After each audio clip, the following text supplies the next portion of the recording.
Marcos capítulo 10, eu vou ler a partir do verso 46, nós vamos nos aprofundar um pouco na história do cego Bartimeu, aquele que era cego, mas que foi curado através do nosso Senhor Jesus Cristo. A Bíblia diz assim: então chegaram a Jericó, quando Jesus e os seus discípulos, juntamente com uma grande multidão, estavam saindo da cidade, o filho de Timeu, Bartimeu, que era cego, estava sentado à beira do caminho pedindo esmolas. Quando ouviu que era Jesus de Nazaré, começou a gritar: Jesus, filho de Davi, tem misericórdia de mim. Muitos o repreendiam para que ficasse quieto, mas ele gritava ainda mais: filho de Davi, tem misericórdia de mim.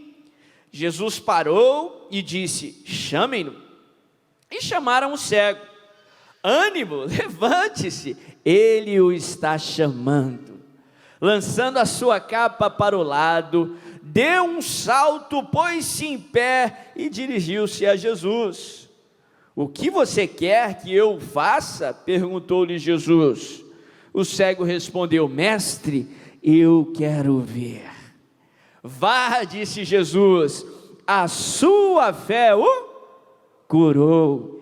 Imediatamente ele recuperou a visão e seguiu Jesus pelo caminho. Olha que texto tremendo, que texto poderoso. O presbítero Marcelo falou um pouco sobre isso no início da reunião. Eu falei na última semana que a figura ali do cego Bartimeu, do cego de Jericó, é uma representação também minha e sua. É uma história literal de milagre. Aquele sujeito realmente existiu, experimentou o sobrenatural de Deus na sua vida. Mas como várias histórias na palavra de Deus, também são representações minhas e suas, representações de lutas e de vitórias que podem ser aplicadas no nosso dia a dia. Aquele cego ali em Jericó era uma representação nossa. Jericó era uma representação de um lugar amaldiçoado, um lugar que foi aonde o povo de Israel teve a sua primeira vitória, entrando ali na terra de Canaã, entrando ali naquilo que seria o território de Israel, uma vitória que Deus trouxe de maneira sobrenatural. Era até então uma barreira intransponível, um lugar de dificuldade, um lugar que o povo de Israel enfrentaria muitas adversidades para enfrentar, mas Deus entrou na história e de maneira sobrenatural, Ele fez com que as muralhas ali, que eram intransponíveis para o homem, se ruíssem à frente do seu povo, e o povo recebeu a sua vitória. Mas a Bíblia fala que depois daquela vitória de Jericó, aquele lugar de Jericó recebeu uma palavra de maldição. O texto fala que quem tentasse reconstruir aquele lugar que Deus havia destruído, receberia uma maldição sobre si e sobre a sua família. A Bíblia fala que aquele cego Bartimeu, ele habitava naquele lugar, naquela cidade de Jericó, que fora reconstruída durante o longo dos anos, e depois de alguns anos lá na frente, Bartimeu estava ali, numa posição extremamente difícil, porque ele estava enfermo, ele tinha uma chaga, ele era cego, ele não conseguia ver, ele estava à beira ali daquela sociedade, marginalizado, à beira do caminho pedindo esmolas. Ele não podia ver o Senhor Jesus, mas a Bíblia fala que ele ouviu falar de Jesus o Nazareno, ele ouviu falar que Jesus, ele era o filho de Davi, em outras palavras, uma definição que era o mesmo de dizer que Jesus era o Messias, e o Messias daria vista aos cegos, e o Messias era o ungido do Pai, o enviado do Pai, para salvar o povo de Israel, para trazer transformação, para trazer libertação.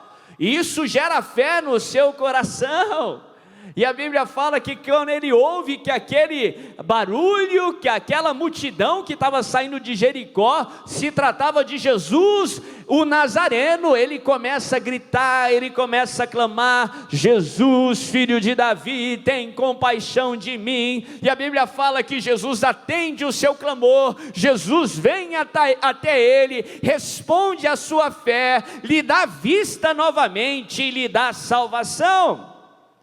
Da mesma forma, todos nós, a Bíblia fala que nós pecamos e carecíamos da glória do Senhor. Por causa das nossas escolhas, por causa dos nossos pecados, todos nós habitávamos em Jericó. Todos nós estávamos no lugar de maldição, estávamos sujeitos à ira de Deus, todos nós estávamos fadados à maldição, ou seja, à morte, ao inferno, mas a Bíblia fala que Deus nos amou de tal maneira, mas a Bíblia fala que Deus te ama de tal maneira, que apesar de você estar em Jericó, Deus não queria que você vivesse em Jericó, por isso Ele enviou o nosso Senhor e Salvador a Jericó, naquele lugar de maldição, para que Ele fosse ali te libertar. A Bíblia fala que a fé, ela vem do ouvir e do ouvir da palavra de Deus. A Bíblia fala que Deus, Ele é o autor e o consumador da nossa fé. Em outras palavras, foi Deus que fez aquele cego de Jericó ouvir a palavra de Deus, para que Deus pudesse o atrair a Jesus através da sua fé. Da mesma forma, foi Deus que te atraiu com laços de amor. Ele usou um recurso, Ele usou um instrumento para que você pudesse crer em Jesus, para que você pudesse colocar a sua fé em Jesus, e assim Jesus pudesse ir até você. Como aquele cego de Jericó não podia ver o Senhor, nós também não podemos ver um Deus que é invisível. E isso não é ruim, porque o próprio Jesus nos disse, Ele disse que bem-aventurados seriam aqueles que, apesar de não tivesse visto o Senhor, ainda assim creram no Senhor. Como aquele cego de Jericó, a gente não pode ver o Senhor, ou não podia ver o Senhor, mas nós ouvimos falar do Senhor, isso gerou fé no nosso coração, e Jesus veio ao nosso encontro, Jesus atendeu o seu clamor, Jesus fez morada no seu coração, Ele te libertou de Jericó, Ele trouxe cura, e Ele lhe trouxe a salvação. Depois daquele encontro com Jesus, como aquele cego de Jericó, nós saímos da beira do caminho, nós saímos de Jericó e passamos a seguir a Jesus Cristo. Uma história que representa todos nós, mas uma história que também é uma história de fé e que muito tem a nos ensinar. Jesus ali, depois de concluir aquele milagre, Ele disse para aquele cego: a tua fé lhe salvou. Uma história de fé, uma história de fé. Aqui nessa história nós aprendemos algumas atitudes que o ser humano ele pode ter com a sua fé, porque a Bíblia nos ensina que todos nós, todo ser humano, eles são constituídos de fé. A Bíblia nos ensina que fé não é algo que você adquire com esforço. Fé nos é dada como presente. A Bíblia nos ensina que fé é dom de Deus. É um presente que Ele trouxe a todos nós. A Bíblia nos ensina que é desejo de Deus que todos sejam salvos. E ninguém pode ser salvo sem fé. Por isso Ele deu a todos nós fé como um presente, um recurso a ser utilizado. Mas a Bíblia nos ensina que aquilo que você faz com a sua fé determina o resultado que você tem. Nem todos utilizam a fé que têm da maneira certa. Por isso nem todos têm o resultado de Deus nas suas vidas. Mais de 7 bilhões de pessoas no mundo, todos com fé, mas nem todos usam a fé que têm. Primeira atitude que um ser humano pode ter em relação à sua fé? É a omissão. Primeira atitude que um ser humano pode ter com a sua fé é não usar a fé que tem. Se você não usa a fé, se você não exerce a sua fé não lhe traz resultado. Sua fé não te leva à salvação, tua fé não te leva ao agir de Deus. Eu compartilhei isso na última quarta-feira. É igual você ganhar um baita presente, uma ferramenta que resolve todo e qualquer tipo de problema, mas você não se dá o trabalho de abrir o pacote, de abrir o embrulho e usar o presente que tem. Grande parte da humanidade está nesse caso, está nessa situação. Todos têm fé, mas muitos não usam a fé que têm. Se você não usar a fé que você tem, milagres não vão acontecer. É o que Tiago fala em outras palavras. A fé que não gera obras, a fé que não é exercida, a fé que não é utilizada não gera resultados. É uma fé infrutífera. Tiago fala que a fé sem obras, ela é morta. Ela é inativa.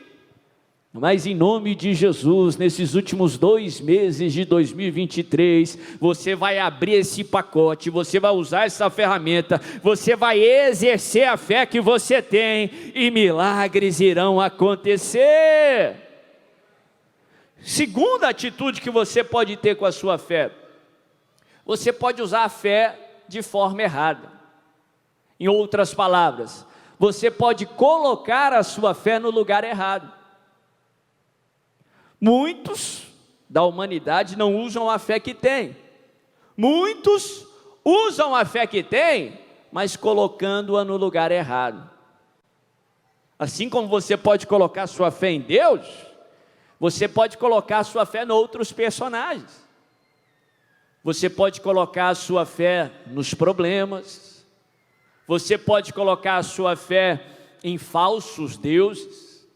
Você pode colocar a sua fé em você mesmo. Você pode colocar a sua fé na ciência, nos médicos. Agora, o problema nisso tudo é que a fé não foi criada, não foi nos dada para colocar ou para ser colocada noutros lugares ou noutros personagens. A nossa fé nos foi dada para que nós pudéssemos nos relacionar com Deus, para que nós pudéssemos colocá-la no Senhor. O problema em colocar a fé em você mesmo, o problema em colocar a fé na ciência ou nos médicos, o problema é que a ciência é falha. A ciência muda de tempos em tempos, conforme o conhecimento humano cresce.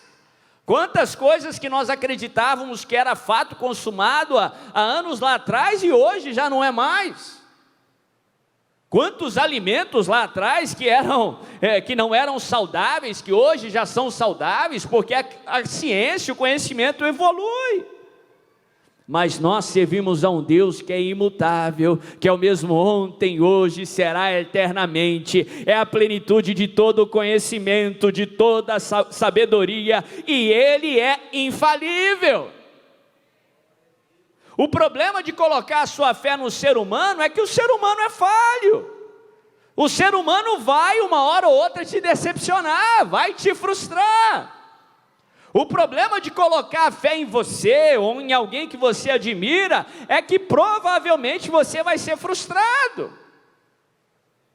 Mas nós servimos a um Deus que a Bíblia diz que quando nós colocamos a nossa confiança, a nossa fé nele, nós jamais somos frustrados, nós jamais somos decepcionados. Ele nunca te abandona, Ele nunca te desaponta, o seu caminho é perfeito, a sua vontade é boa, perfeita e agradável.